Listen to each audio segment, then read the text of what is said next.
Samantala, ang natalong congressional candidate sa Bohol na si Jordan Pizaras naghain ng petition for certiorari laban sa COMELEC sa Korte Suprema upang questionin ang naging resulta ng halalan. Ibinanyag ni Pizaras na sinubukan umano siyang suhulan ni COMELEC Chairman George Garcia upang manalo sa eleksyon. Noong October 2024, dumalo umano siya sa opisina ni Garcia para sa isang courtesy call. Dito raw siya sinabihan na kailangan niya ng 300 million pesos para manalo. Naniniwala si Pizaras na ito rin ang naging karanasan ng ilang kandidato kaya hindi na raw nangampanya ang iba.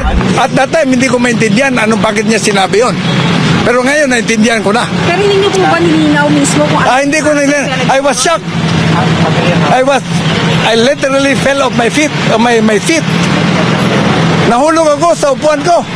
Pero saan po nag-end yung conversation? Nag-end kami kasi iniba ko na lang yung topic. Tingin po natin, kaya tayo natalo is kasi hindi tayo... Hindi yun. Ang pag-conduct sa eleksyon was yan ang tone ng pag-conduct ng eleksyon. Pera. Si Atty. Harold Respicio ang magsisilbing testigo naman sa inihaing petisyon kung saan ibinanyag niyang gumamit umano ng hindi otorisadong software ang COMELEC para manipulahin ang resulta ng halalan. Ako po ay magwi-witness doon sa kaso dahil gusto ko pong patunayan na ang nagamit doon sa ating mga automated counting machines ay version 3.5 at hindi version 3.4.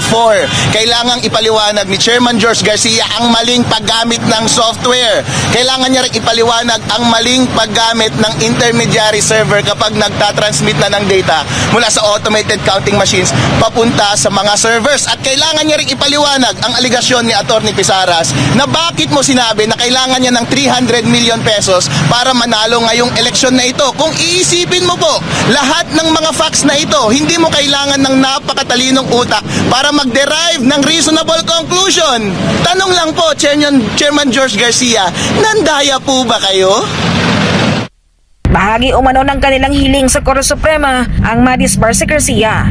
Samantala, bukas naman ng COMELEC chief sa inihaing kaso sa Korte Suprema. Ayon sa kanya, mas mainam na dumaan ito sa tamang proseso upang maipaliwanag ng maayos ang panig ng kanilang kampo kaysa pag-usapan lamang ito sa social media. Panawagan pa ng opisyal, huwag gamitin ng COMELEC para sa pansariling interes o promosyon. Hindi na po natapos kasi yung issue niya.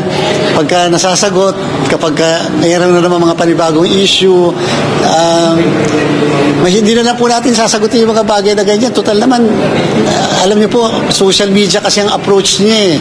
Sa social media kasi, napakahirap yung nag-impose ng ethical standard. Para sa Diyos at Pilipinas kumahal, Marco Gonzalez, SMNI News.